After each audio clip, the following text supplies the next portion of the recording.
Buongiorno a tutti.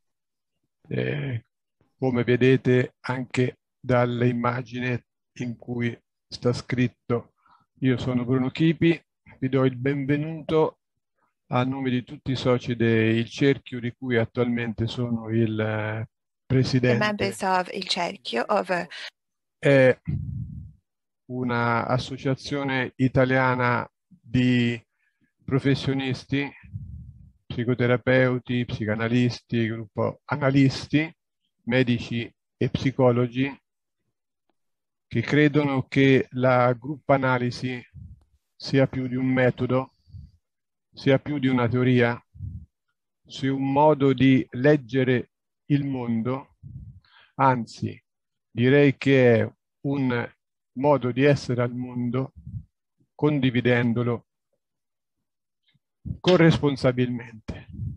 Il cerchio è nato all'inizio degli anni 2000 dalla fusione di due associazioni che avevano radici molto lontane del tempo. All'inizio degli anni 80, fine anni 70, e composte da professionisti dediti allo studio, alla ricerca, all'utilizzo del piccolo gruppo nella clinica e nella formazione. Dall'inizio degli anni 90 i soci del cerchio si sono anche applicati nella osservazione, nello studio e nella esperienza con il large group. Il cerchio è uno dei soci fondatori della Confederazione delle organizzazioni italiane per la ricerca analitica sui gruppi, la COIRAG, di cui attualmente ne fa parte insieme ad altre 8 federate.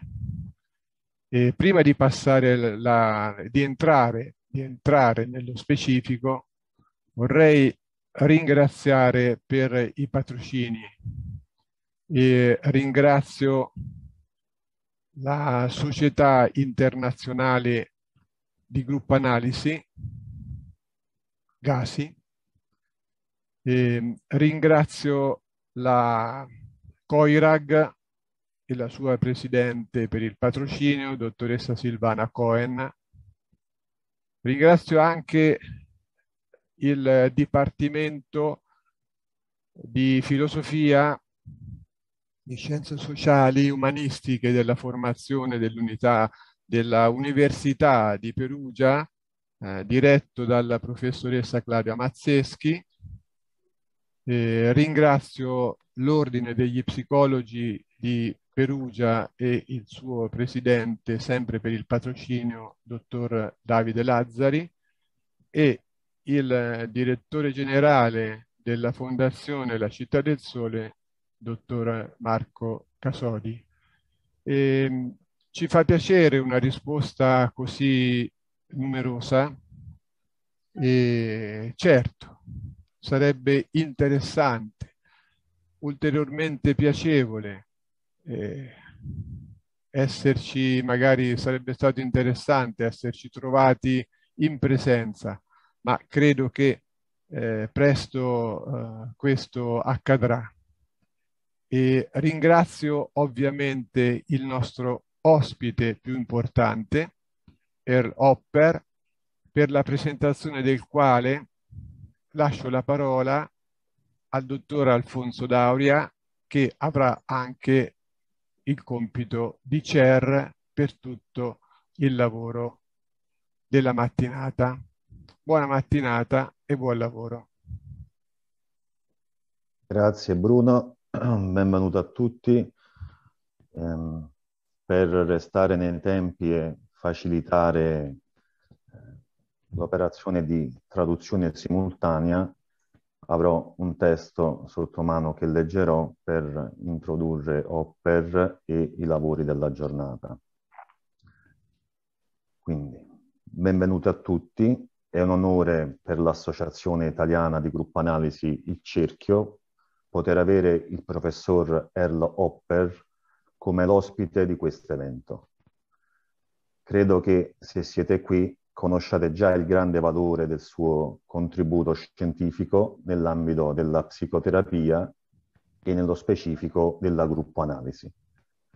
Tra i suoi molti contributi ricordiamo la formulazione del quarto assunto di base, incoesione e massificazione nella vita inconscia dei gruppi, e lo studio e la ricerca sull'inconscio sociale e sui large group.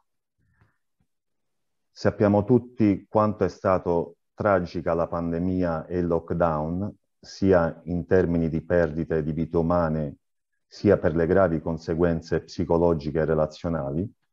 Eppure, nella tragedia, grazie alla tecnologia, si sono aperte delle opportunità di contatto, di connessione, proprio nel momento in cui il contatto era temuto e non più possibile. Dopo un primo momento di smarrimento, i gruppo analisti che avevano attivi dei gruppi hanno dovuto ricorrere ad adattarsi alla tecnologia online per proseguire nel loro lavoro. Così come per i gruppi di terapia sono iniziati dei gruppi esperienziali di supporto per i colleghi, sia a livello nazionale sia internazionale. Ricordo a tal riguardo i Sunday Large Group della Gasi, ogni settimana durante tutto il lockdown, e i large group organizzati internamente tra i soci del cerchio. È stato in quel periodo che nella Gasi si è discusso della possibilità di non rinunciare al simposio che si sarebbe dovuto tenere un attimo, ok, che si sarebbe dovuto tenere a Barcellona i primi di settembre 2020 e di organizzarlo online. Un'impresa ardua e coraggiosa che ha dato la possibilità di mantenere attiva la speranza di andare avanti e di sperimentare nuove opportunità di incontro che prima non erano considerate e valutate. Nello specifico mi riferisco all'abbattimento dei costi di iscrizione, di spostamento e di pernottamento per i colleghi provenienti da paesi lontani e con maggiore difficoltà economica. Ed è in questo enorme, doloroso e rivoluzionario processo di cambiamento che è nata l'idea di utilizzare questa terra di mezzo, il campo virtuale, per organizzare un evento internazionale con la nostra associazione nazionale, il Cerchio, che senza la modalità online avrebbe avuto un costo enorme e inaccessibile per le risorse della nostra associazione e non sarebbe di sicuro potuto essere gratuito e avere una così ampia partecipazione, soprattutto da parte dei colleghi internazionali. Ecco perché, oltre alla preziosa lezione di Hopper, l'evento di oggi è un evento straordinario per la comunità gruppo analitica italiana, in quanto, grazie alla traduzione simultanea italiano-inglese e grazie al supporto della Gasi, è stato possibile estendere l'invito ai colleghi internazionali che sono qui presenti. A tal riguardo, giusto per dare dei numeri che permettono di identificare la composizione del nostro gruppo, abbiamo avuto circa 490 iscrizioni, di cui 400 italiani e una novantina di colleghi internazionali provenienti da 20 paesi diversi. Quando è nata l'idea di questa opportunità, abbiamo pensato che il professor Hopper fosse il collega gruppo analista più autorevole per fare da ponte, per permettere l'incontro tra queste due comunità scientifiche, purtroppo ancora in buona parte lontane, se non per i colleghi italiani che parlano inglese e che negli anni prima del Covid si sono avventurati dal vivo, con passione e con grandi sforzi economici, nella partecipazione attiva agli eventi internazionali organizzati dalla Gasi. Per questi motivi mi auguro che la tecnologia oggi funzioni e che possiamo riuscire a comunicare e dialogare nel miglior modo possibile. Per far sì che questo avvenga non basta solo la tecnologia, ma serve il contributo di tutti i presenti all'evento di oggi. Per tale motivo vi chiedo di prestare attenzione e di seguire queste semplici ma fondamentali indicazioni. Prima di tutto, tenere sempre il microfono spento, tranne quando si decide di intervenire. Per aiutare l'interprete, Claudia Marchetti, vi chiediamo di parlare lentamente. Ricordarsi di spegnere il microfono dopo aver parlato. Durante la lezione di Hopper, che sarà registrata di un'ora, non sarà possibile intervenire e la chat sarà disattivata. Durante il question time di mezz'ora potete aprire il microfono e fare a voce una domanda. È importante non sovrapporsi nel fare domande a voce. Durante il question time sarà aperta la chat in caso si voglia scrivere la propria domanda invece di dirla a voce. Finito il question time, ci sarà una pausa di mezz'ora. Il meeting resterà aperto e non serve scollegarsi. Basta disattivare microfono e video.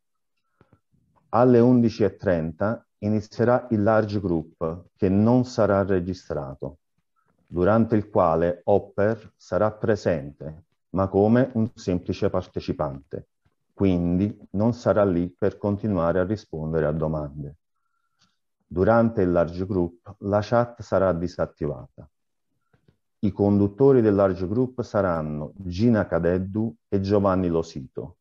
Ci saranno anche 3 osservatrici, Vanna De Candia, Chiara Cedri e Sabrina Briganti. Io invece avrò solo la funzione tecnica di monitorare che i microfoni di chi non sta intervenendo siano spenti. Vi ricordo nuovamente, per favorire la comunicazione e l'interpretazione, di parlare uno alla volta e lentamente. Grazie a tutti per la collaborazione.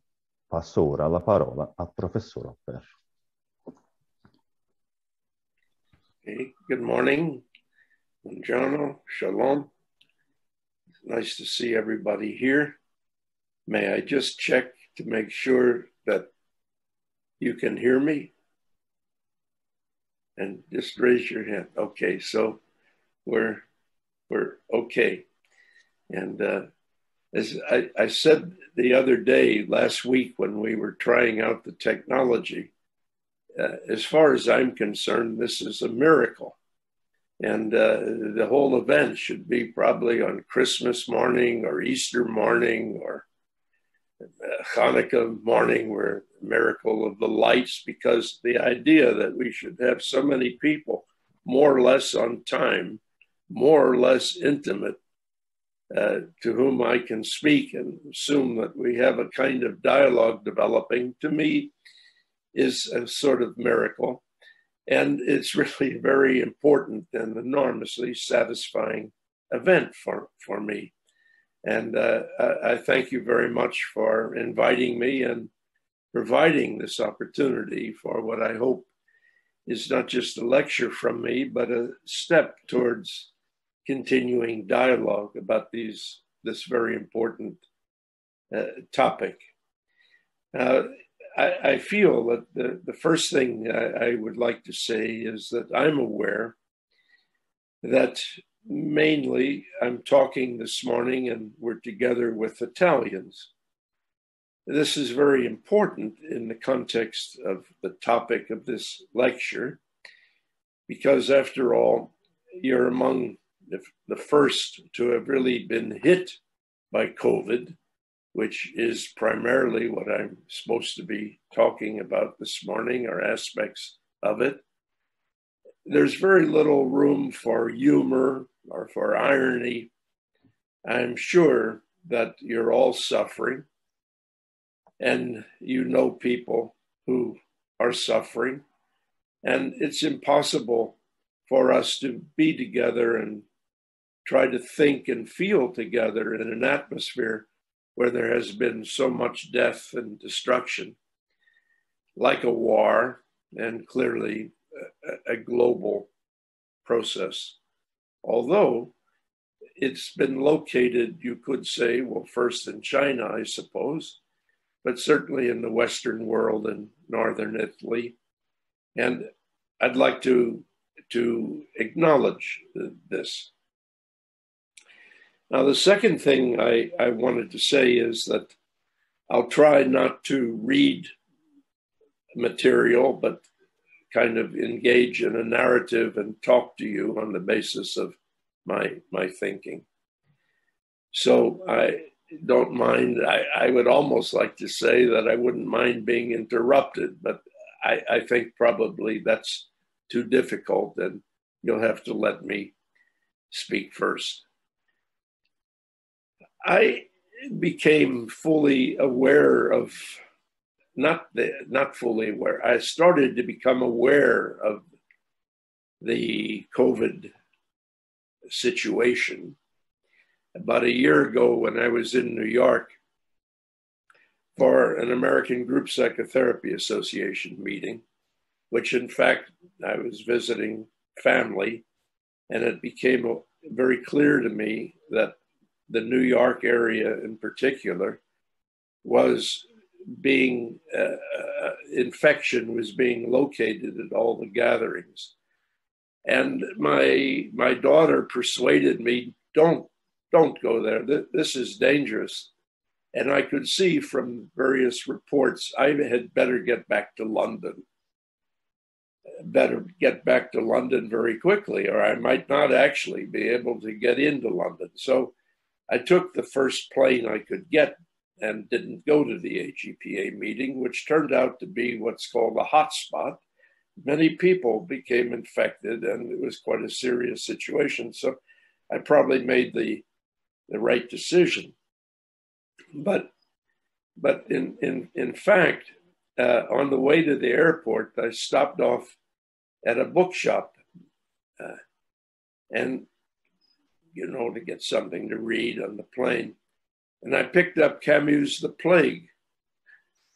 And it's a very important piece of literature, which carries so much meaning for a group analyst and a psychoanalyst about the situation that we're in.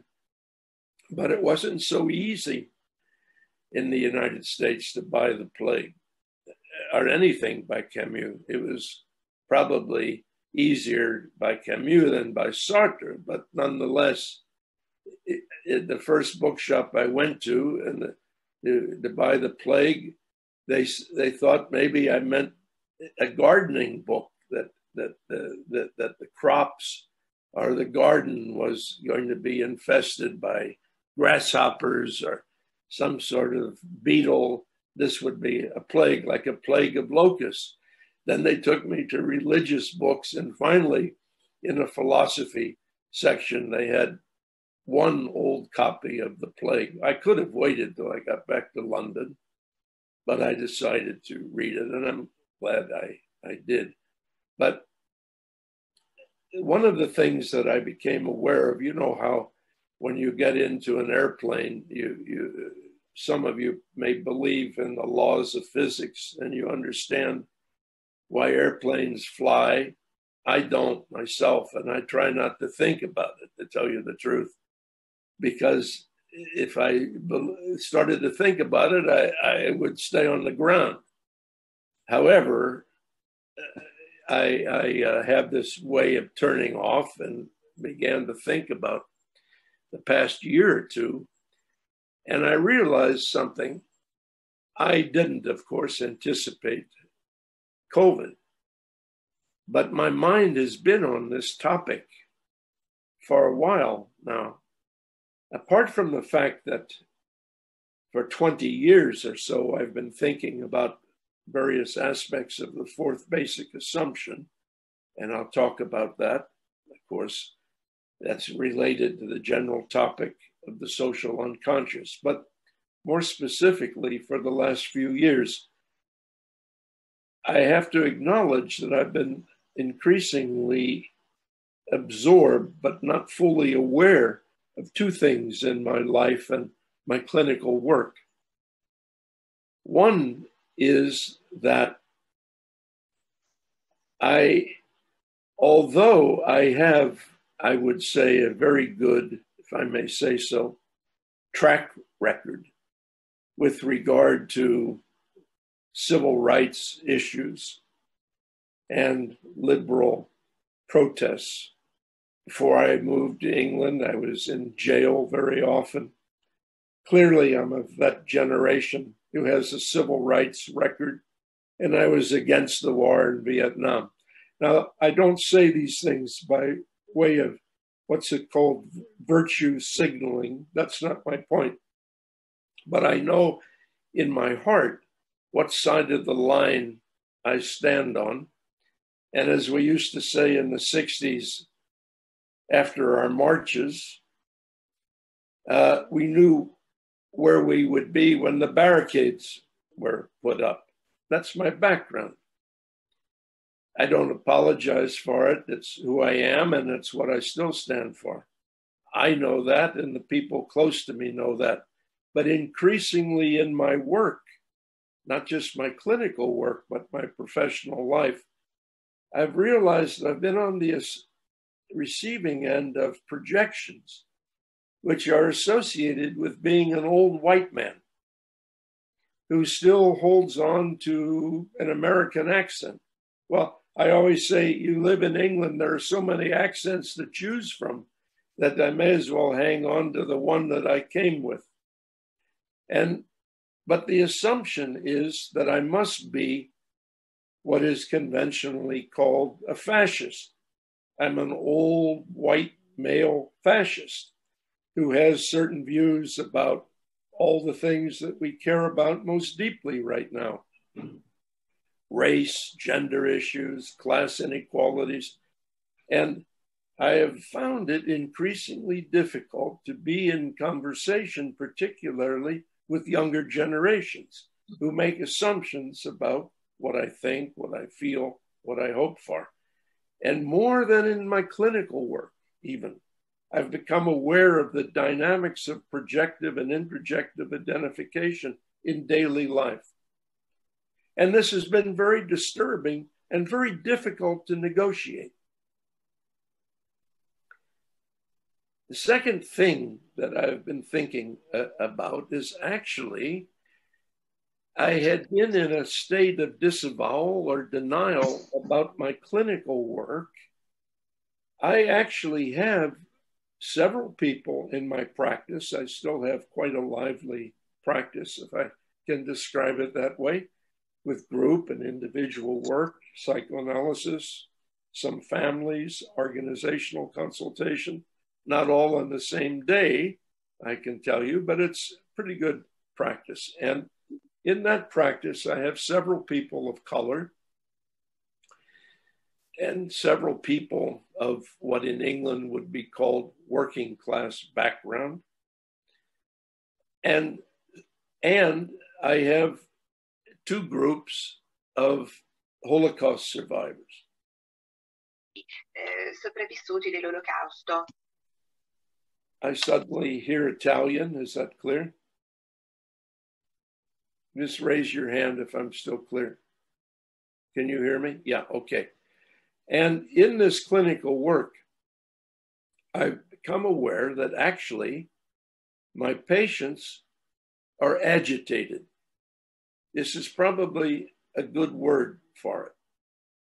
They're hyper vigilant, they're agitated, and they're anxious. And there's good reason for this. Obviously, people of color are caught up in a kind of war. My survivor patients are aware that there are increasing outbreaks of anti-Semitism in the United Kingdom, with cemeteries being defiled. There are police and vigilantes every Saturday morning in front of synagogues. There are assassinations in synagogues, terrorist attacks. And of course, I'm aware of all these things, as you all are aware of them. You read the newspapers, I read the newspapers. But the way I get through that is through a certain level of denial and disassociation, like flying in an airplane. But I suddenly became aware, I better think about this more deeply. In fact, not just think about it, but open myself up to the experience, because I might be missing quite a lot in my clinical work. Now, that's where I'm coming from, in fact. Now, I want to briefly introduce what I have to say today.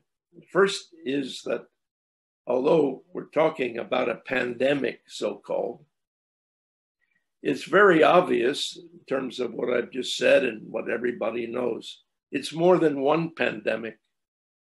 It's a virus pandemic, but it's also a terrorist and political pandemic, a pandemic of social identity violence. Now, in England, increasingly in certain circles, we've stopped using the word pandemic. And we now use a word that was introduced in the Lancet medical journal, syndemic, like a syndrome. And I really respect this word, even though it appeared in a medical journal where you wouldn't have thought that it would.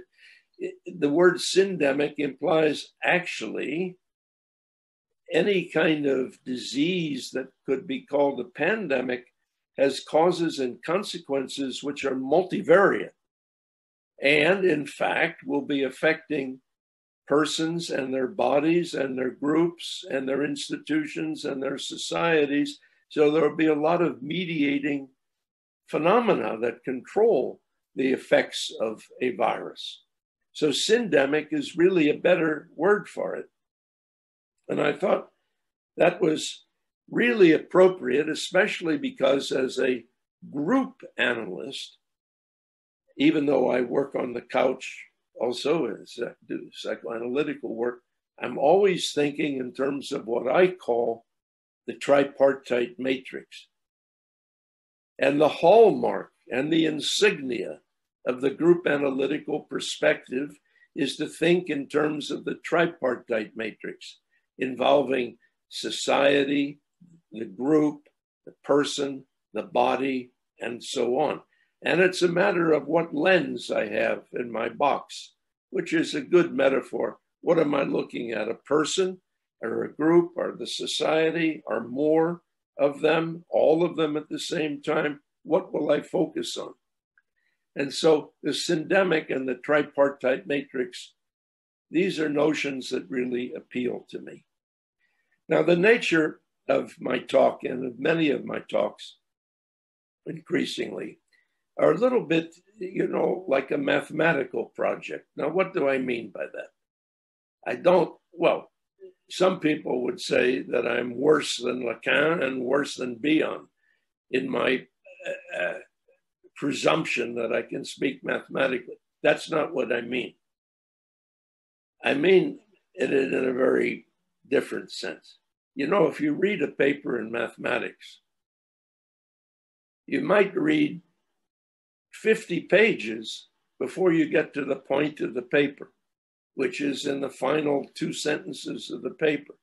But you can't actually make those 2 sentences, write those 2 sentences without all of the other material. Otherwise, the 2 sentences don't make sense. So very often you have a paper that's 1 page long with 10 appendices. And in a way, that's how I think and that's how I talk.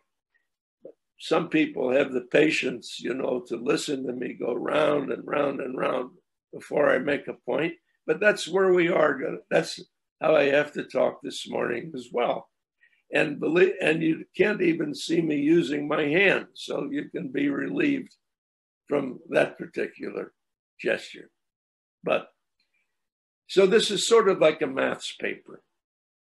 Now, let me start this. I have to talk to you a little bit about what I call the 4th basic assumption of incohesion in order to say really what I have to say about the syndemic and scapegoating. But I can assure you I have to leave out a lot of information. So let me kind of telegraph the points that I want to make to you. That first of all, I want to say something in two parts. The first part is that what I'm preoccupied with is the consequences of trauma. Could be idiosyncratic trauma, but I'm particularly preoccupied in this case with social trauma, which is something different, not just idiosyncratic personal trauma, but the kind of events that affect large numbers of people, more or less at the same time. The first part of my argument concerns the dynamics of the fear of annihilation.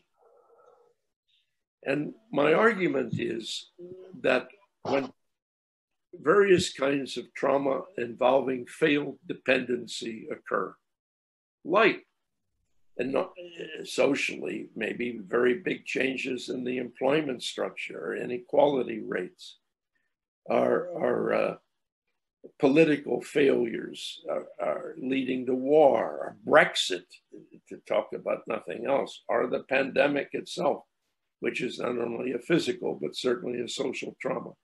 There is the phenomenon of failed dependency, which is the essence of traumatic experience, really. Now, the first consequence of failed dependency and traumatic experience in that way is, in my opinion, the fear of annihilation, that we will be wiped out existentially, that our lives and our psychic lives are in danger, and that our safety membranes have failed us. The phenomenology of the fear of annihilation has to be addressed. And in my opinion, it begins with fission and fragmentation and a number of psychotic anxieties associated with it, like feeling you're falling apart, disappearing, dissolving, your identity is going, and you're fragmented. In my view, the first line of defense against fission and fragmentation and the psychotic anxieties associated with it is fusion and confusion with whatever is left of the self, with whatever you can find around in total, a whole person or a part of a person who is assumed to be sufficiently competent and full that could be an object of rescue, that you could be helped by this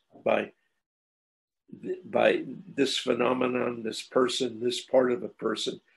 So fusion and confusion becomes a kind of psychotic clinging against fission and fragmentation. The great problem with this very primitive defense, first line of defense, is that it is as dangerous to psychic life as falling apart. So you can disappear in the bosom of another person, just as you can disappear in a desert with nothing around you to help at all. You lose your identity by clinging and being suffocated and drowning. It's kind of the opposite. One is of starvation and the other is being overfed. But in either case, you lose whatever there is of yourself and you are unable to develop. Now, many people like ourselves understand this very well because many of us come from traumatic backgrounds, perhaps of an idiosyncratic kind, but nonetheless, we know that you can get stuck in this process of falling apart, or fusing and confusing, and then going back into falling apart, because that's the first line of defense against losing your identity by suffocating and clinging. So you get this oscillation back and forth, back and forth. It sometimes doesn't stop. And many of us treat people, who can't make relationships, and we experience it in the transference. One moment they're away, like almost what Bion would call a bizarre object. And the next moment they're so close that we ourselves as clinicians can barely breathe. And that's also how they make relationships, or actually fail to make relationships, because who can relate to somebody who psychotically clings? or who can relate to somebody who is so withdrawn. We recognize this. It doesn't end very easily. And many people bring it to a close through what I call a process of encapsulation, which is a kind of sealing off, a kind of creating a psychic membrane around the phenomenon so that it kind of doesn't heal, but it gets hived off, split off, put in a disassociated area of psychic life. It continues to go on like a beehive buzzing, like hornets, in the attic of your house. But at least we can get on with our lives. Some people have more than one encapsulation. There are different words for it, entombment, encystment, because it's very much involved with the body psychic life, but it covers the whole area. It can be interpersonal, social, psychic, and organismic. But there's a hiving off so that one feels from then on you're never completely whole. Francis Tustin talked about this a lot and made the distinction between people who develop crustacean defenses, like lobsters. There are people who sort of get stuck with fission and fragmentation. All of the vulnerability seems to be on the inside and all the apparent defensive strength on the outside. But the opposite of it is the amoeboid defense. The amoeboid defense, all the strength is on the inside and all the vulnerability is on the outside. And they go through life through what's called vacuole incorporation. Then there are people who get stuck on the clinging, fusion and confusion side. Crustacean and amoeboid are the two main defenses, you could say, in character structures that are associated with people who remain in the throes of the fear of annihilation. Another way of looking at this in my work, I talk about the trauma syndrome. Or, in fact, when I used to work with addicts, I thought of it primarily as an addiction syndrome, that people who are caught in this, who never get beyond it really, and who stay burdened by it, are people who have the following qualities. They tremendous anxieties. They somatize their anxieties. They tend to use drugs. They tend to be delinquent, if not actually criminal. They're very involved with sadomasochistic sexuality, with a great deal of sexual insatiability. So there's 4 or 5 or 6 elements in the syndrome. You can call it an addiction syndrome. You can call it a trauma syndrome. But one of the main features of it, people who are characterized by this, is that they have traumatophilia, that the only way they can really communicate and deal with the lingering effects of traumatic experience is to reproduce trauma wherever they go. It's as though they have a gray rain cloud over their heads. And wherever they go, they have to communicate their experience and repeat their experience because otherwise they can't move on. Now, that's the first basic element of my thinking. And you see that although I'm talking about it at the individual level, about persons, nonetheless, almost everything I've said, all of what I've said assumes the body, assumes physiology, but it's relational and interpersonal, and it follows from being let down and being betrayed. It can happen idiosyncratically, of course, but when social trauma is involved, many people are caught up in the process. There are many people who are sharing or not sharing the same experience. Now, you can imagine that it's not so easy, is it, to get work done?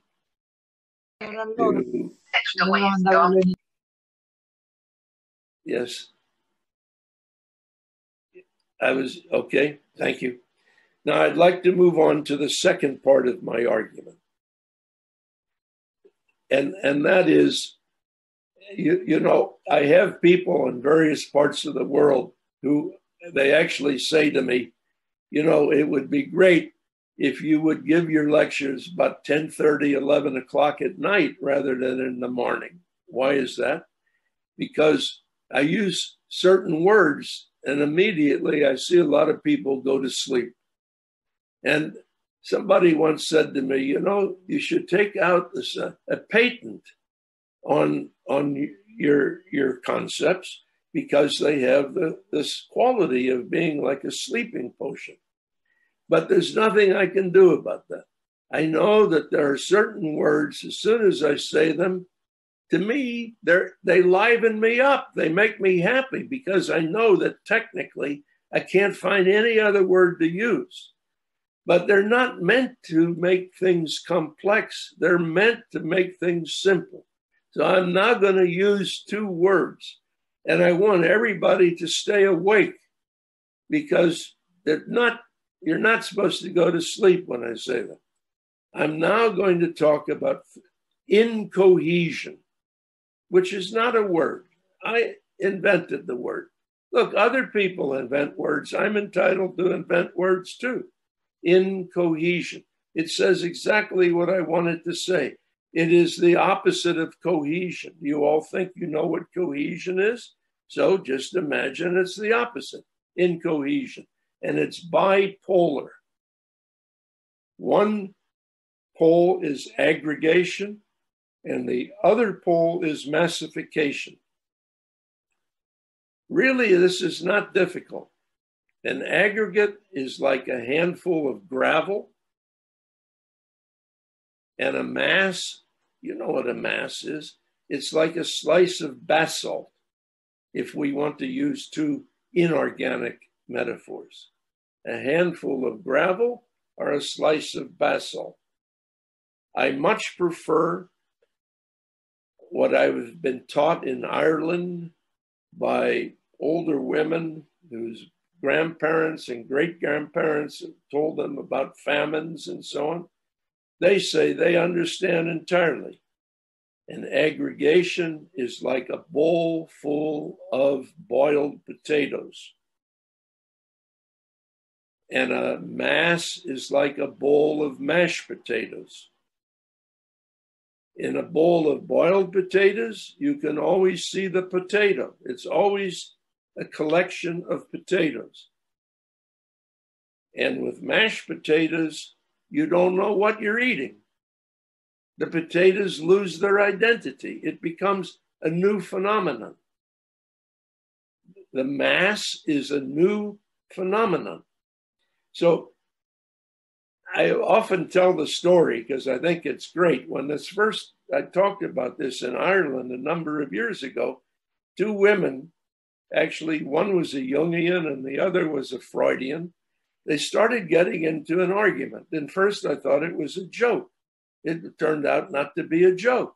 They got into an argument about the best way to make boiled potatoes or mashed potatoes. One woman said, well, you put a little butter. Another said, no, olive oil is better. Dill is better.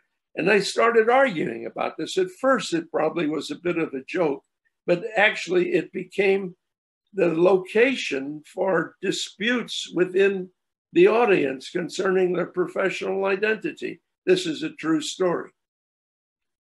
But I want to talk to you about incohesion, which is bipolar. It's aggregation and massification. And this is the way it's expressed. Now, what am I talking about? On the basis of projective and interjective identification, all of our groupings, whether we're talking about societies or institutions or groups, they regress. They lose their structural institutional identity and they become more simple and actually become like groups, and in particular, like Gruppi in particolar modo. Okay, thank you. Now, Incohesion, Aggregation, Massification, in which, if you think in terms of what is an aggregate, it's a grouping of people in which the individual members of the group barely relate to one another. They gaze, avoid. They don't connect and relate to one another in an interpersonal or transpersonal way. They tend to be more like what Turkey called isolates or singletons. But with the mass, people are squeezed together. They can't take roles. They do one another's work. They merge together. So the organization and the grouping becomes the equivalent of fission and fragmentation.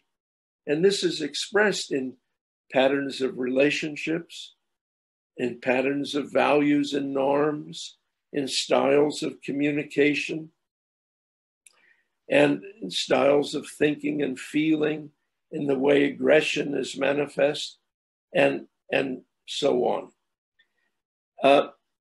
Let me talk a little bit to you about what happens when a grouping becomes characterized by this oscillation between aggregation and massification, because it starts with aggregation, but then it becomes a mass, and then it moves back into an aggregate.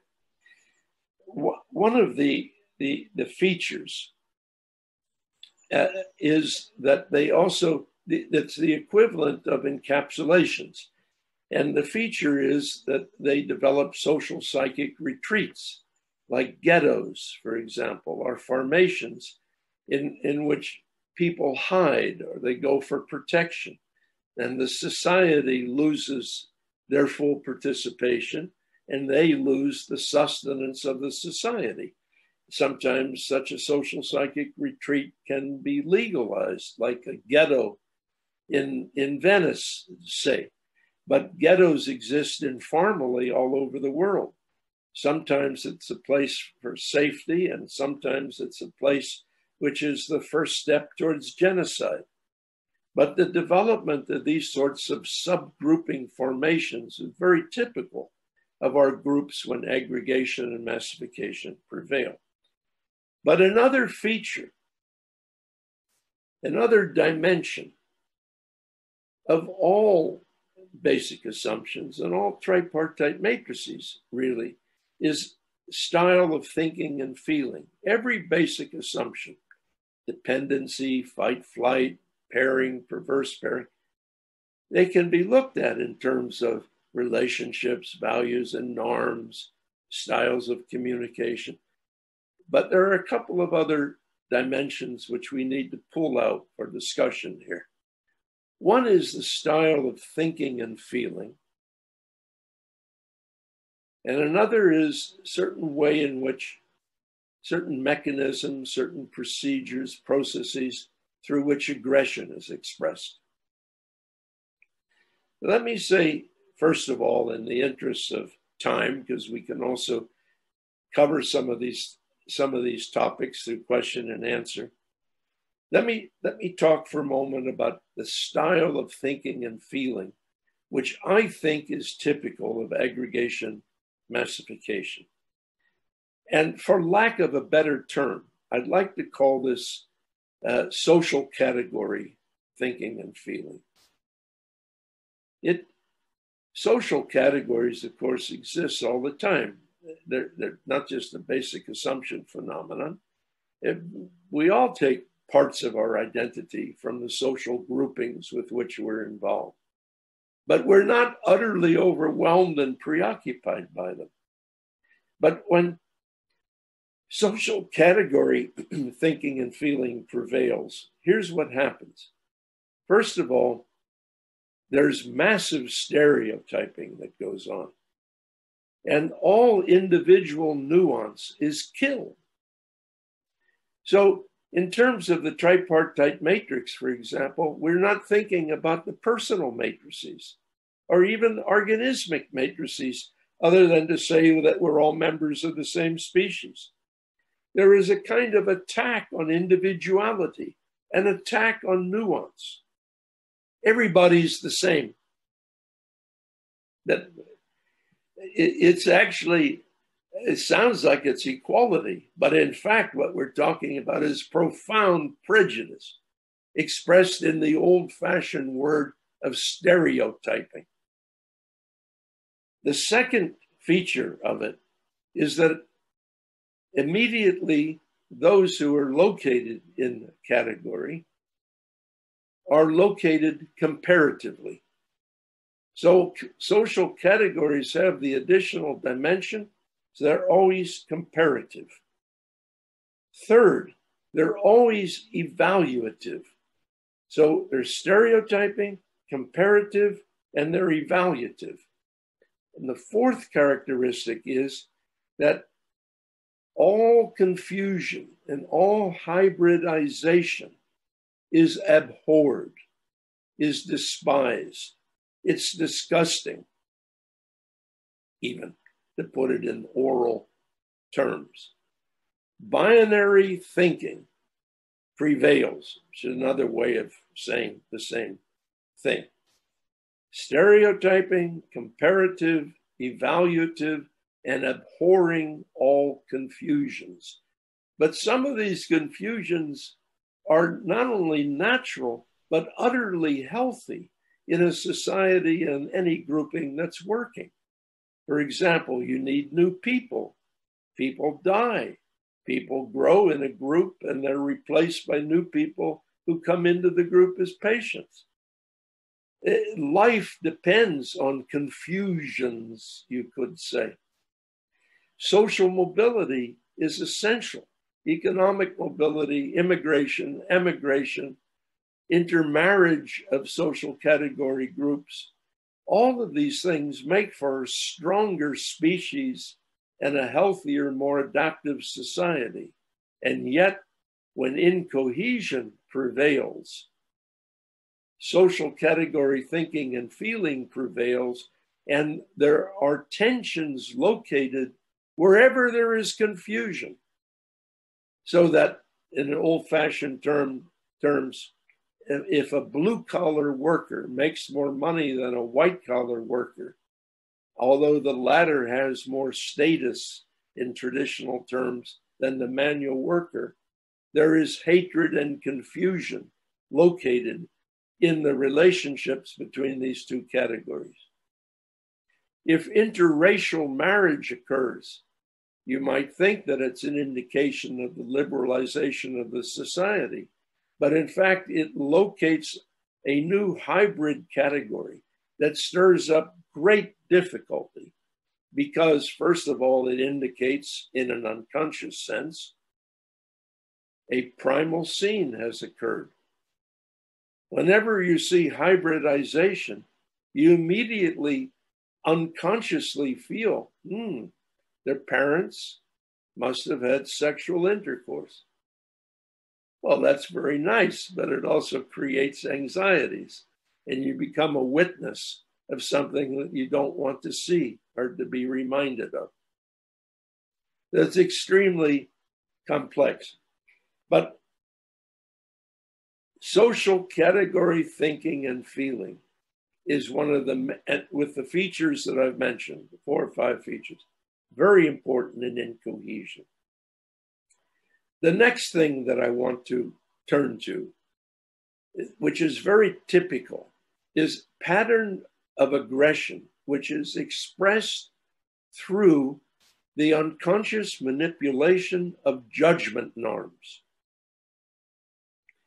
So that the whole group, the whole society, the whole institution can adhere to, can acknowledge that they believe in the same value, and that's the source of mushing them all together. But members of the system are forced to conform in a ritualized way to the values and norms of the organization. And people who are seen not to conform are punished very severely, usually by being excluded or being denigrated. But if the norms vary, the judgment norms vary in terms of stringency and leniency, one, or absoluteness and relativeness, two, in their application, then the establishment of the society or the institution or the profession or the group can remain in power by constantly marginalizing and peripheralizing those people who they define as having been nonconformists or delinquents. So a kind of dual process occurs in which everybody agrees with the values and norms, but the power of judging conformity is located in an establishment who unconsciously manipulates the judgment norms so that these certain groups of people are always in the wrong. And this is basically how massification is maintained as a defense against the society falling apart. So we have social category thinking, which is comparative, evaluative, and expressed through certain forms of aggression.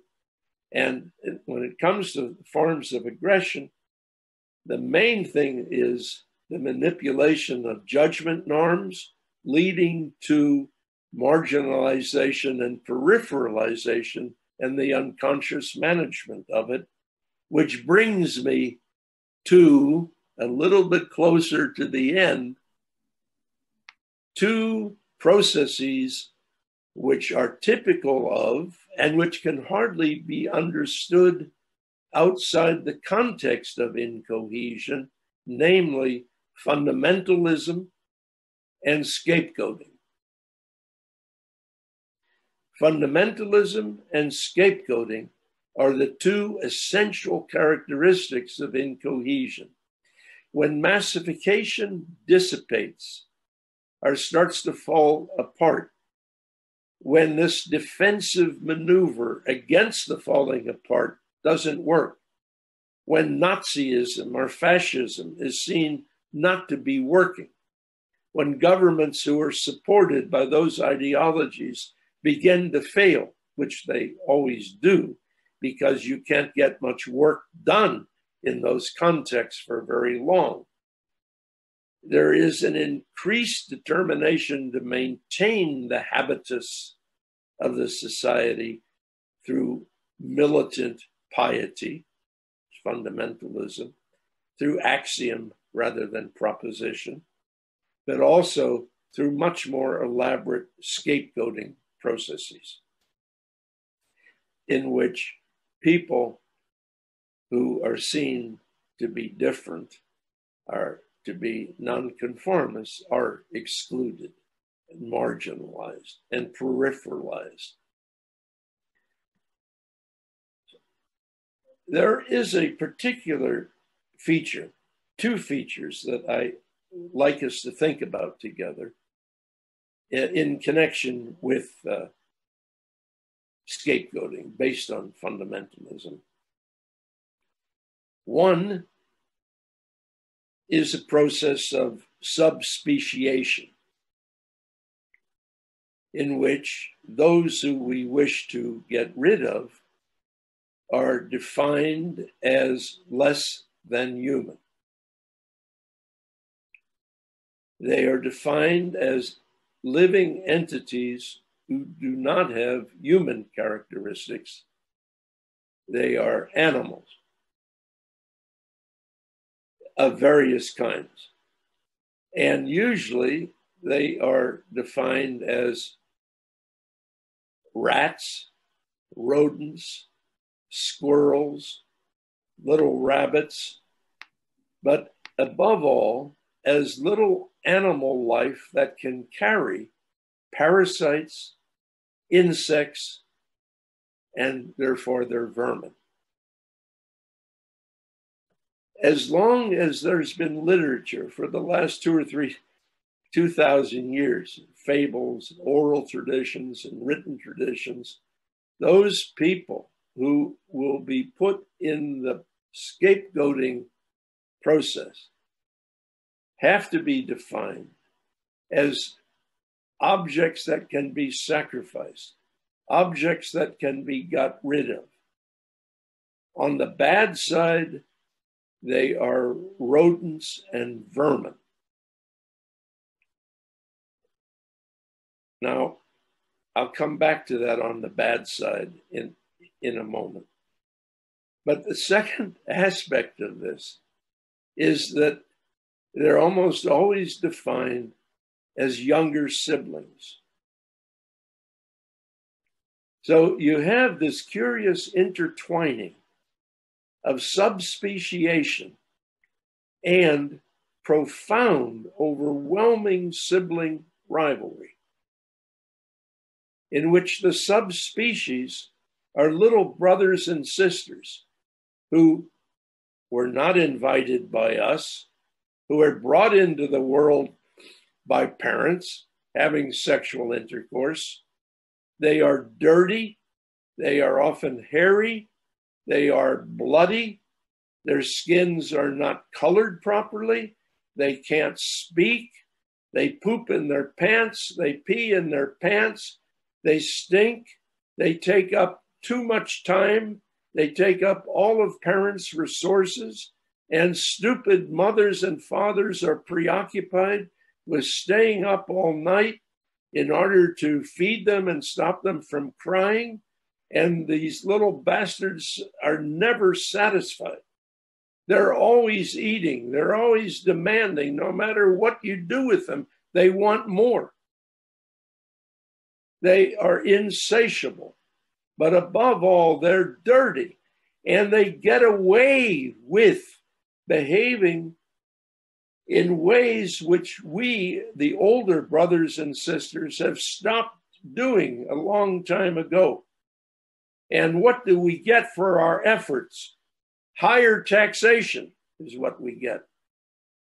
We have to pay more taxes so these people can stay up all night, take our parents away from us, eat too much, and stink. And they don't speak properly. Think about it. Scapegoats are profoundly interconnected and interwoven with siblings. Now, I know all about the ways in which siblings are also good. They're very loved. But when you go into it, it's usually from the point of view of the younger sibling loves older ones who are better and helpful than you might think very often. But the other way around, that's very difficult. Now, one of the things that happens here is often neglected is that people who are despised can often be envied. And those who can be envied are often despised. The feature that they are the object of the envy is they have the capacity to get away with this. The capacity to escape punishment, to be loved despite their bad behaviors, is a very, very enviable characteristic. And the consequences of envy is to denigrate, to destroy, and so on. This is a vicious circle that's very frequently neglected. Now, what do we do unconsciously and when it's enacted, actually consciously? Those of you who know the Old Testament know that it starts there. But in various of the world's religions where there are texts, there are identical stories. There are identical stories in American Indian lore insofar as it's been written down all over the world. They are sent away, not just think Cain and Abel, not just peripheralized, not just marginalized, not just scapegoated, but they are sent to the east. They are sent to the east. Scapegoating is always directed towards east of Eden. Now, this is really part of our historical social unconscious, because to the west is always the maternal ocean and sea, and to the east is always the desert. There are various aspects of the east in terms of our own socio-cultural political history. It's where new ideas came from. It's where invaders came from. The Egyptians completely changed their political and religious systems in response to people from the east. So the east is not just a real direction, it's also a metaphor. It's also where our right hand is when we face north. When we look at the North Star, it's to the right. The west is where the sea is. To the east is where newness comes from. It's not only where the sun rises, but it's also where the greatest threats have come from. So to be sent east of Eden is to be sent to a very, very special place. In the Old Testament, it's even called the land of Nod. And the land of Nod is a very curious kind of social psychic retreat. I want you to think, use your imaginations. What happened in the land of Nod? It's recreated later in the Bible in terms of Sodom and Gomorrah. But what happened in the land of Nod, we don't really know. It's very complicated. It's incest, not incest. It's a lot of unknown activity, but it's like a ghetto from the point of view of the establishment. So I now want to get to, insofar as I can, my last few sentences of my mathematical paper. So if all of this is background, where am I heading with this? You could now yourselves probably tell me what I'm going to say, but I'll do my job and try to finish it. What I'm suggesting is that if we scapegoat because we blame and hold responsible a number of social categories of people, and remember, in the context of incohesion, this is important. We're not talking about individual persons. We're talking about categories of people, racially, religiously, ethnically, nationally, sexually, categories of people. And we think about them without individual nuance. We devalue them. We compare ourselves to them. We're better than them. We will not allow them to interact with any other categories that would create hybridization. And we say that they are like younger siblings who have a predilection for being insatiable and dirty and sources of confusion. And above all, they are responsible for our own hungers and inability to feel fully fed and recognized by those on whom we depend. What do we do with these people? Even if we don't physically send them to concentration camps and death camps and burn them in gas chambers, which after all has happened, we exclude them, we peripheralize them, and we marginalize them.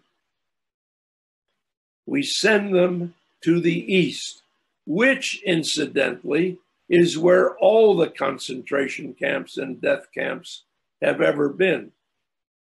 In the East, which is not only a geographical location relative to where the establishment was located, it is also a social psychological state of mind, which is best understood in terms of the social unconscious and as a feature of the tripartite matrix. This is something that a group analyst can say. To the East. Okay, now, is it in any way surprising, therefore, that pathological, malignant, narcissistic leaders like the former president of the United States, Donald Trump, and others, rush to call this pandemic, COVID-19, the China virus? This is a perfect example of mass hysteria in which the reality and the fantasy intertwine and overlap. Yes, we know this particular virus originated in China, we think. And yes, from the point of view of the Western establishment, that's to the East, of course. But that's not what's meant when we say, or he says, it's a China virus. It's an Eastern virus. Or from the East, or when the Prime Minister in the United Kingdom says, we must get on top of that virus. We must wrestle it to the ground. We must suppress it and stomp on it and make it disappear.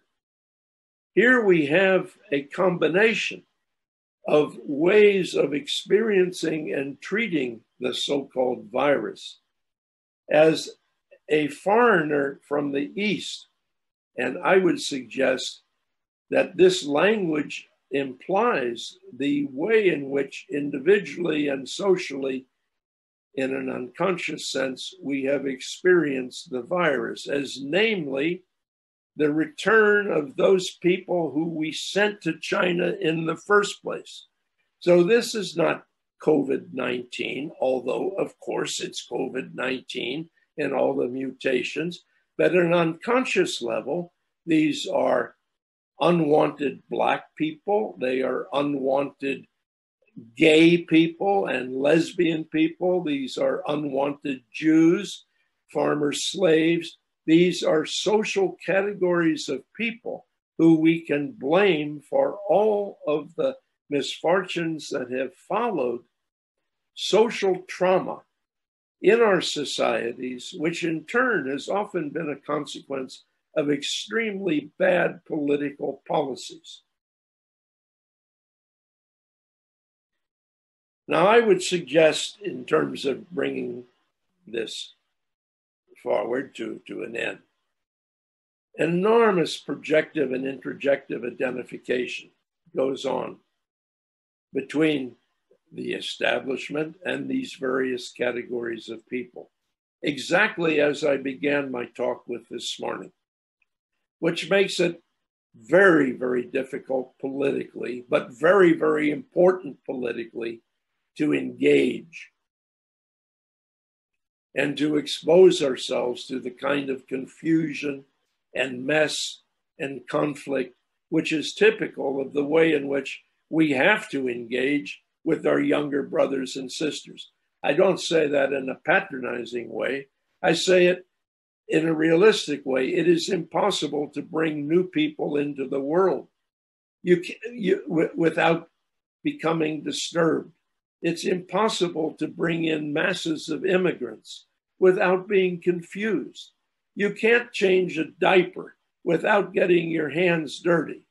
You can't engage authentically without being disturbed in our clinical work. It's part of the process. Which is why group analysts, above all, realize how much they have a need for mutual support and a need to share countertransference processes when they're working with people with the most intense anxieties. It seems to me then that we need to find new forms of working together as communities. You could say forms of which have been suggested by reflective citizen work, which we're beginning to hear about, drawing on various traditions of our work, but not pathologizing it, the people involved. This may offer a way in which we can work with the sorts of processes that I'm talking about. We know about large group work. We know about social dreaming work. Maybe that is a way of combining some of our traditions for a more comprehensive approach with people who are not in the professions. But I've become lately very preoccupied with another formation, another way of working, which I'm just beginning to explore, which is called trilogy events, and in which there's a setup in which we can work with persons, groupings, and society through 2 or 3 days of work involving concentric circles and people moving back and forth. We'll talk about this maybe next time or in our next conferences. But we need to find ways of working, of bringing group analysis into the community without losing touch with our main identity in our clinical work.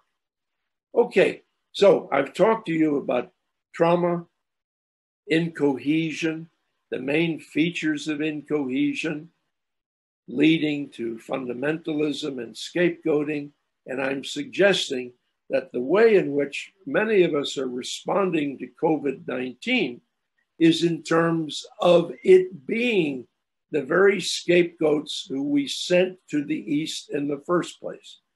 And a way of thinking about this is to say, what happens when our social psychic retreats collapse, or you lose their defensive, protective integrity? What happens when they begin to dissolve? Well, obviously, what we projected into them and what people went to them for in the first place for protection, we sent them there to get rid of them, they come back. Now, obviously, at a work group level, we have to work with COVID-19. But as such, and as they say in England, follow the science. But if we open up the science to mean social science and psychological science and a respect for the unconscious mind, both socially and personally, it means that we must work with the sorts of processes that I'm trying to describe. I have, as a group analyst of a psychoanalytical kind, maybe it's characterological, quite a lot of hope about all this.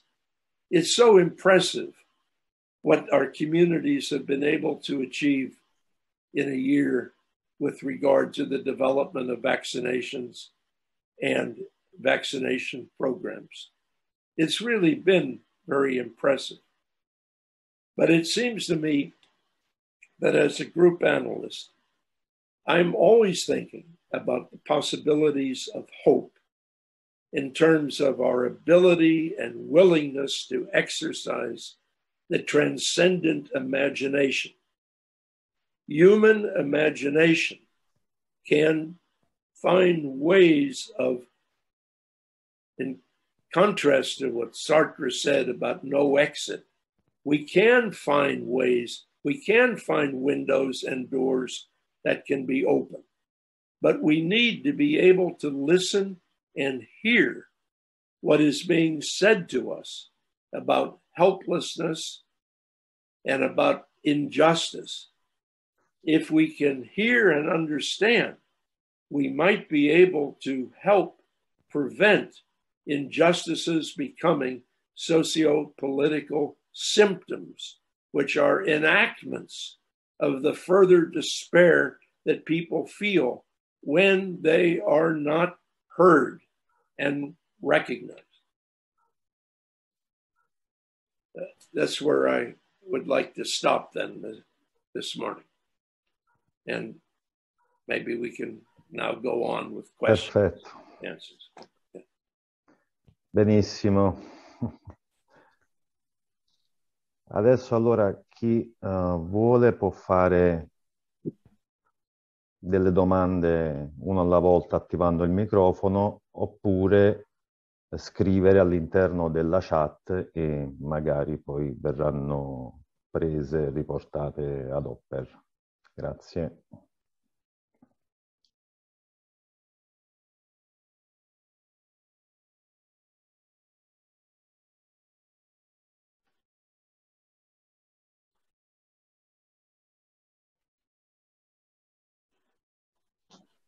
Posso cominciare? I have a question. Hi, Giovanni. Hi. Posso cominciare io? Ciao. Certo, vai Giovanni. Allora, nell'ascoltare Earl mi sono venute in mente due temi fondamentali. Uno molto inaspettato, quello della rivalità fraterna, e come è importante il problema della... Excuse me. Please tell me, how do I turn off the Italian so I can only hear the English? Can I do that? Bisogna selezionare il pulsante inglese e sotto cliccare anche silenzia audio originale. Okay, I've got it. That way I can hear a little better. Okay.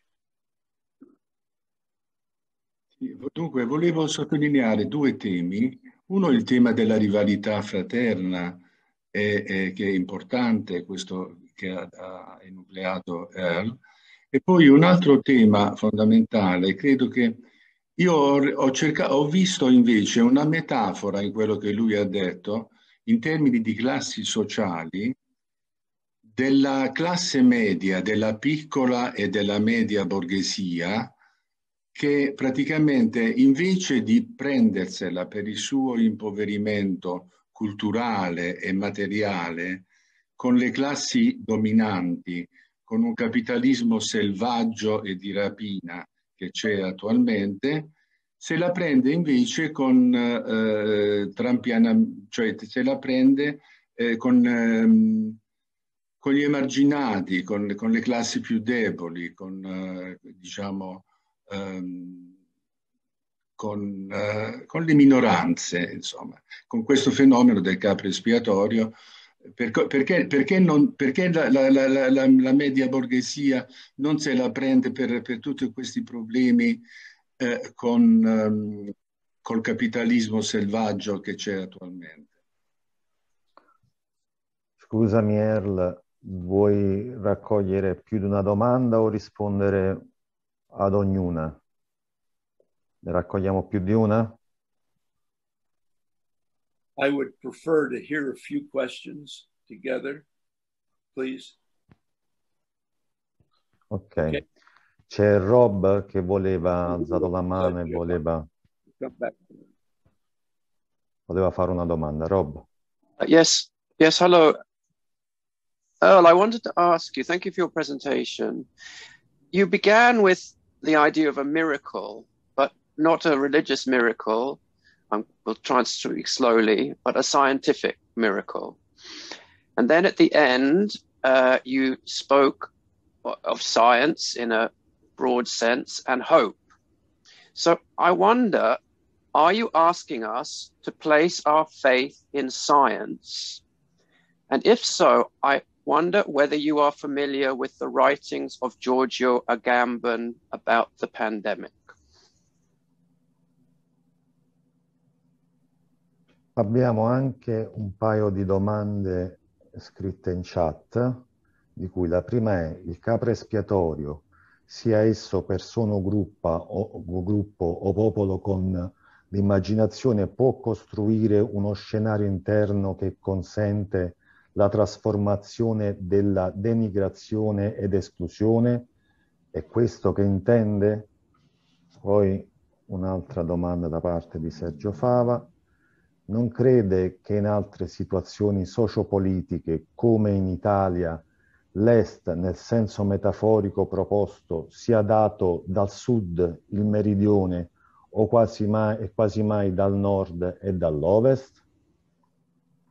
Posso fare una domanda al professor Hopper?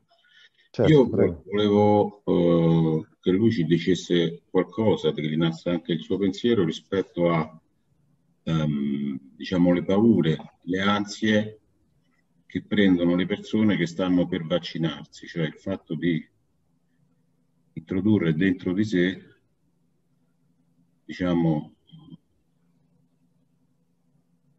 alcune parti del virus, e questo come può avere a che fare con quello che lui ha detto nell'ultima parte del suo discorso, ossia la capacità di ascoltare, di entrare in contatto con queste parti che tendiamo a invece escludere da noi e dal nostro ambiente.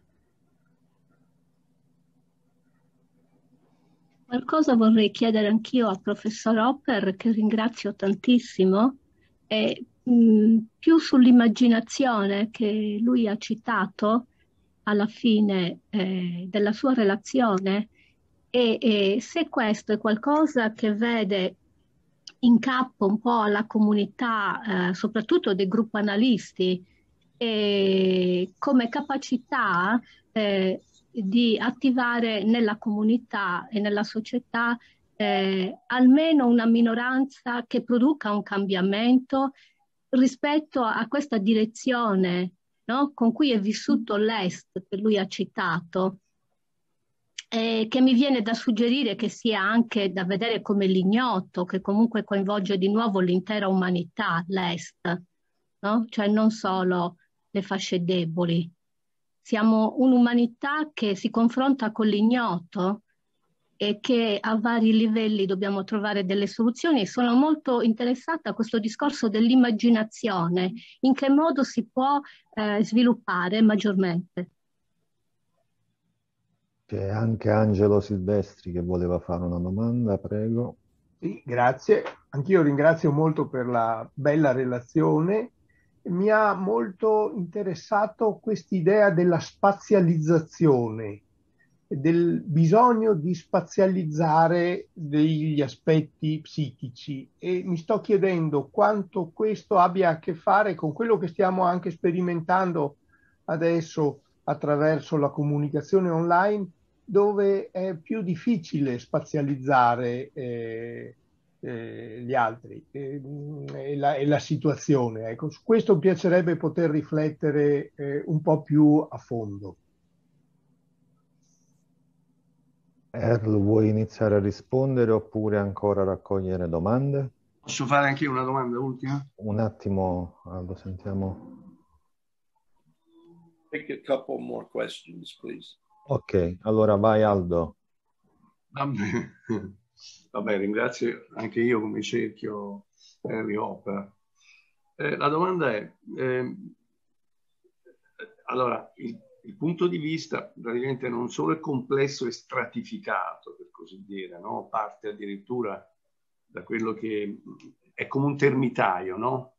Dove ci sono caverne, dove ci sono costruzioni, come fanno i termiti, come diceva Bion, no? Dove c'era la costruzione di un sistema protomentale che per Jung era oniroide, no? Oniroide. La domanda è, tutto quello che emerge, per esempio, adesso attraverso il Covid, no? Nei gruppi, può avere a che fare, diciamo, con questi fenomeni, diciamo, cosiddetti psicotici, che stanno al limite, per così dire, sono per così dire dei fenomeni ESP, no? Sono dei fenomeni dove c'è solo un collettivo, no? Perché Hopper fa riferimento al funzionamento bipolare, no? Delle aggregazioni e di quelle che invece sono, come dire, le massificazioni.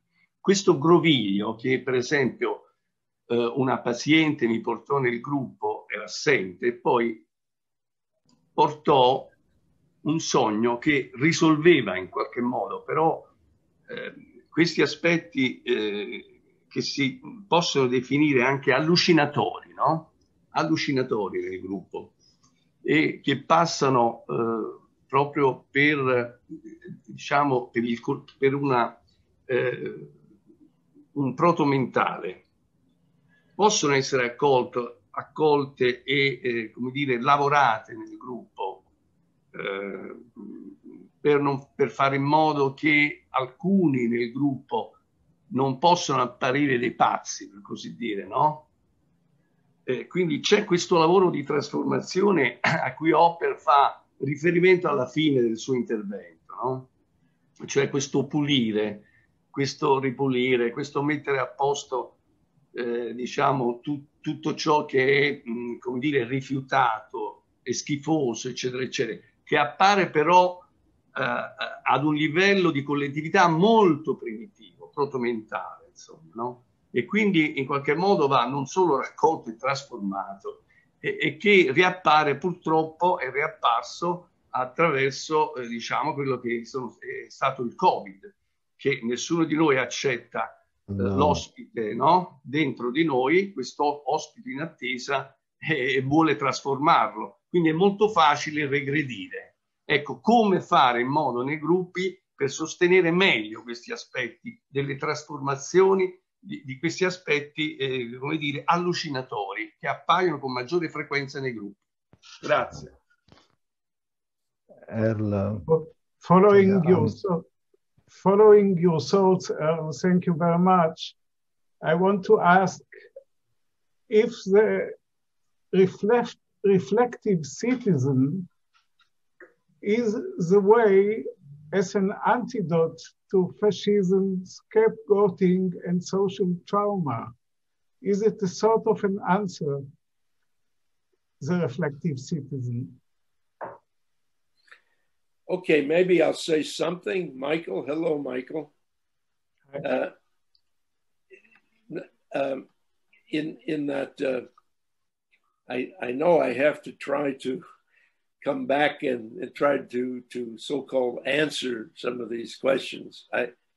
But you know, in all honesty, many of you are not so much asking me a question as you know you're entering into dialogue with me, in which I'm listening. It's not that I have an immediate answer to the things that you're saying. So but I can start with, insofar as I understood with the translation, it's not so easy quickly for the interpreter to get, to get the full meaning of your question back to me. So I think, my God, how difficult it must have been for her to translate me giving the lecture. But nonetheless, these are points that you guys are making, which become part of our matrix. They don't need fully a response from me, other than to say that I hear you. But if we start with what Michael just said. I myself don't know enough about reflective citizens' work to answer you in any detail.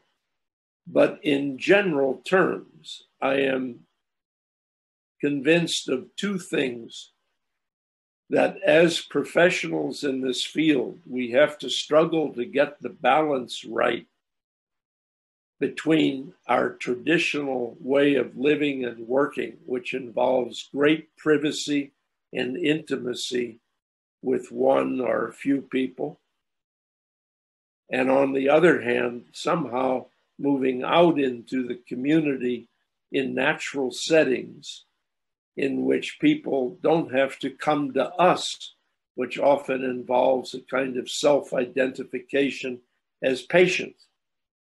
I don't know fully the answer to that. In the old days, by which I mean 50, 60 years ago, when I started professional life as a sociologist, we used to work a lot with community social workers who did develop various kinds of techniques working in the community. But it always seemed to the establishment that being somehow not sufficiently professional, and so it wasn't valued so highly. But this is very much like what Fuchs in the old days and others in the world, Pichon Riviere, for example, and others, called open air psychiatry, which was finding ways of taking what we have to offer into the community, not so much passively waiting for the community to come to us. Now, how do we do that?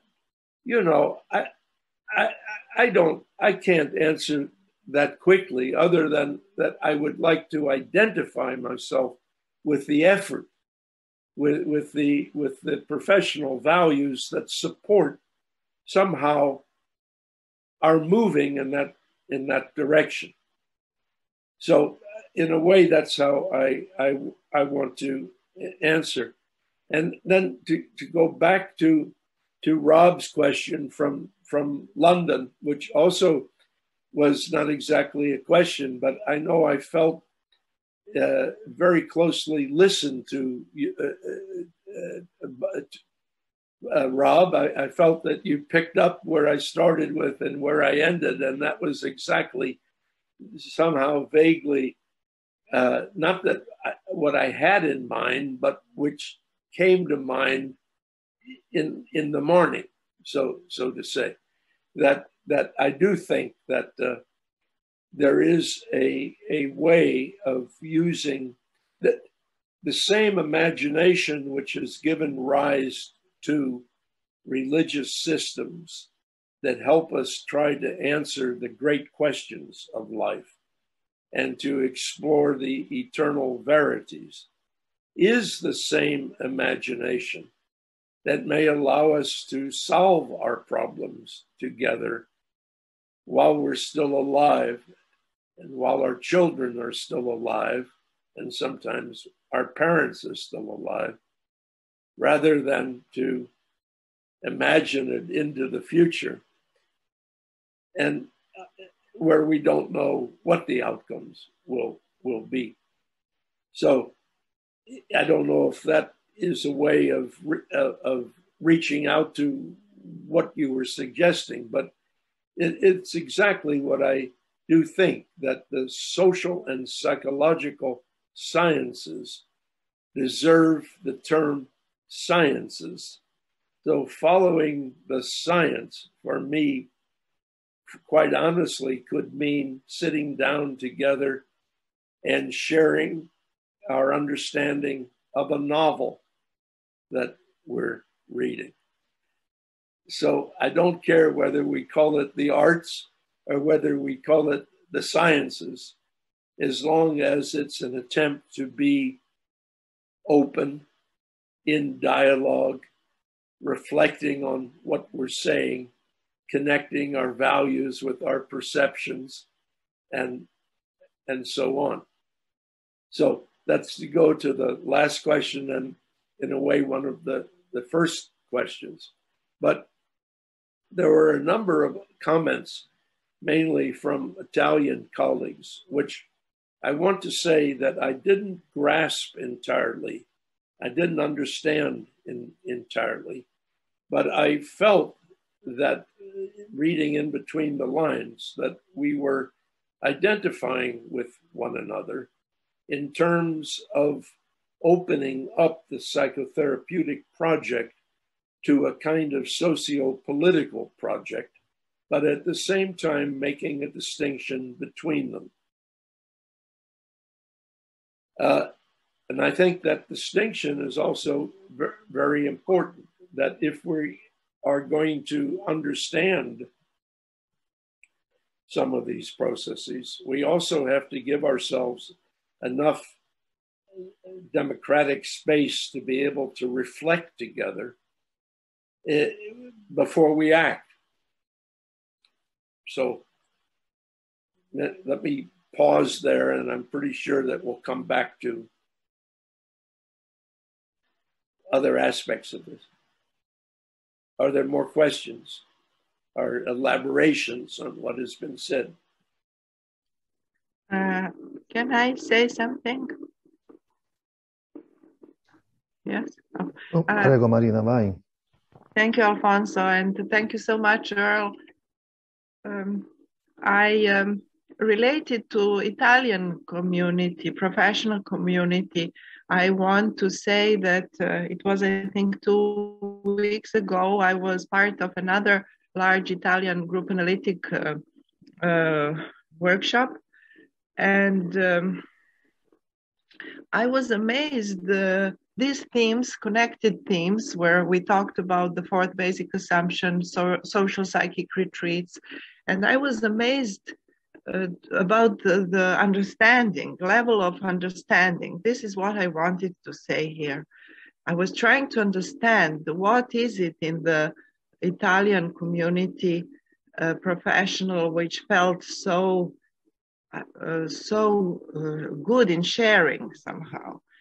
Maybe at this moment, I just want to say maybe the therapeutic community movement, which was so strong, and there is the feeling that it's still there, the community aspect in Koirag, and today here, I just feel it, because I always, when I first read your book, Earl, I didn't know you, about the 4th basic assumption, it was so intensive reaction that the Serbian traumatized society, all what you wrote there, I could identify.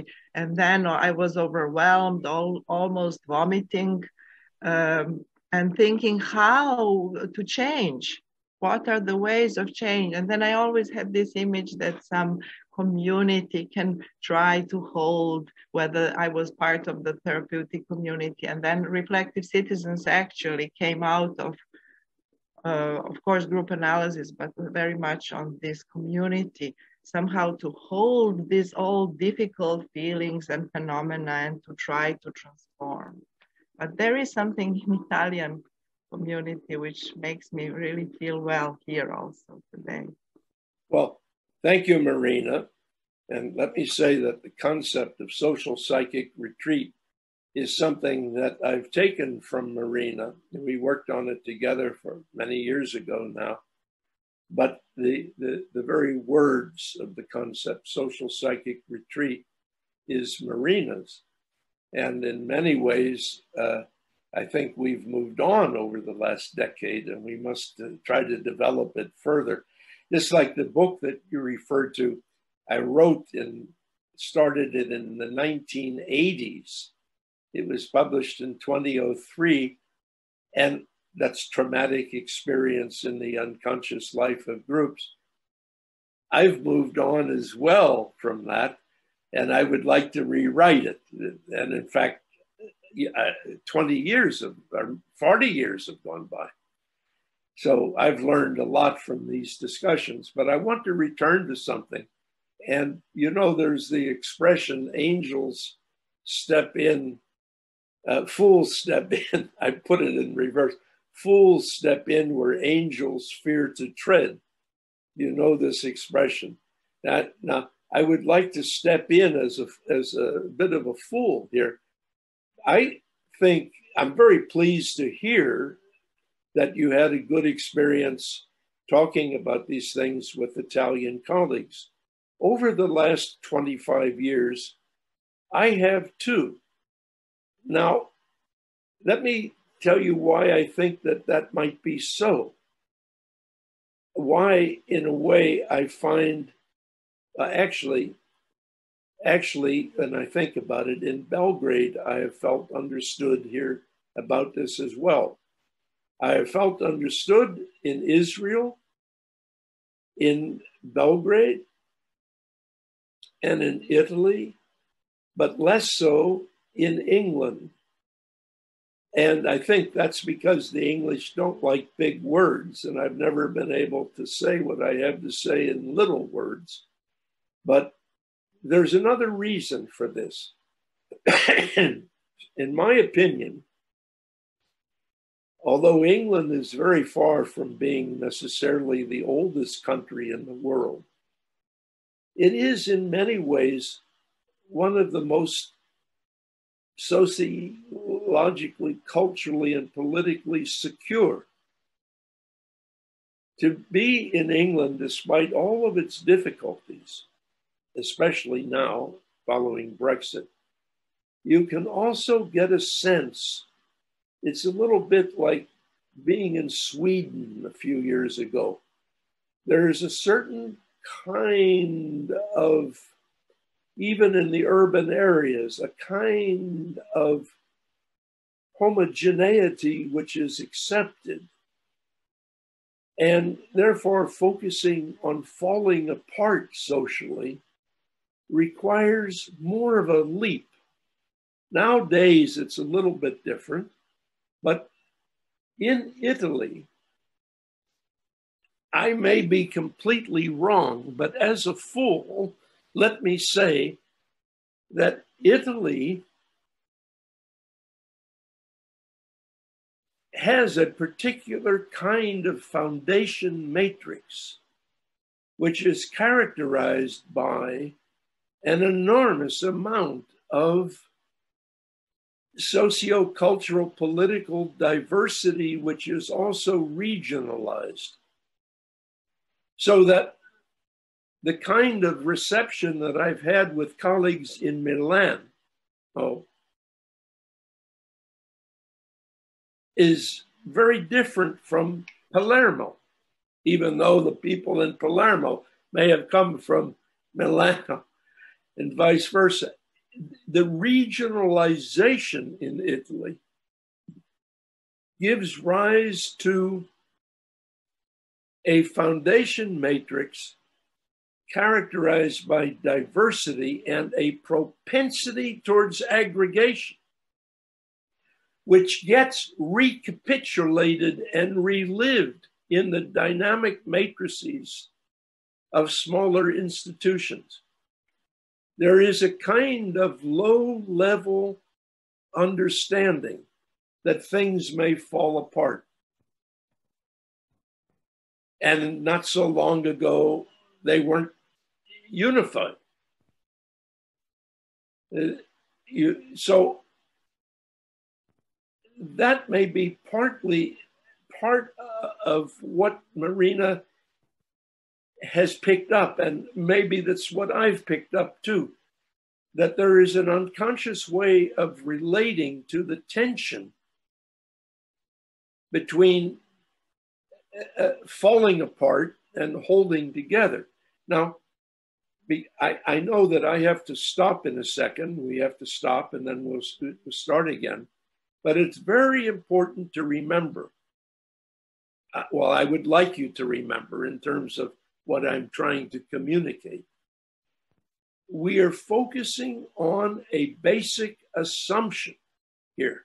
That is to say, following Bion, but modified by Fuchsian insight. We are talking about a highly irrational and unconscious and fundamental dynamic in which aggregation and massification are polarized states of incohesion. Neither of them works. One is a defense against the other, and the other is a defense against one.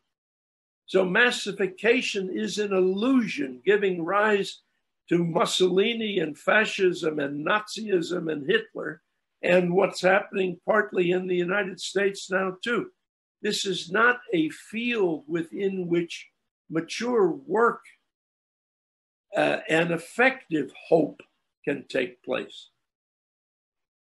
We're not talking about what Bion would call work group phenomenon, or what sociologists or what Elias might think of in terms of the socio-maturation of a society. We're not talking about mature, secure institutionalization of our work.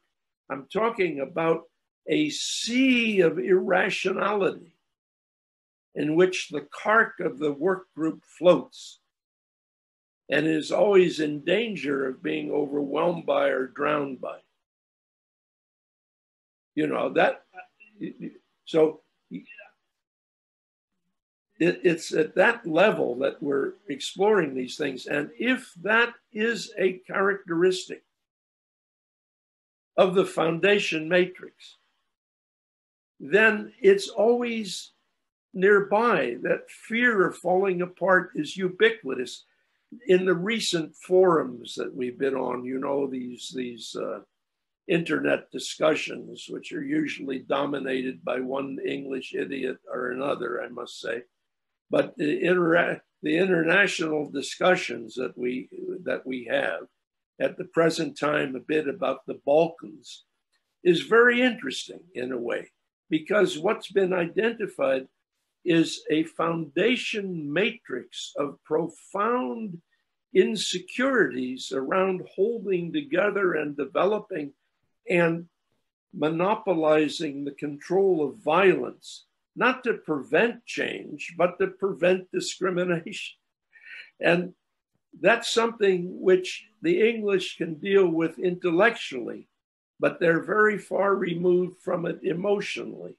They create it all over the world, wherever they've been for the last 200 years, but they can't talk about it very easily and identify with it. Now, that's the sort of thing that I think we're bringing up here. May I ask? C'erano altre domande, ma con i tempi siamo arrivati, abbiamo la pausa, abbiamo già sforato i 10 minuti, le domande che sono state scritte in chat verranno comunque registrate e poi magari successivamente fatte leggere a Earl, però adesso ci dobbiamo fermare, abbiamo questi 20 minuti di pausa e alle 11:30 possiamo riaccendere i microfoni e video per iniziare poi la sessione di large group. Grazie mille Earl, complimenti per la tua lezione magistrale e ci vediamo tra 20 minuti con tutti nel large group.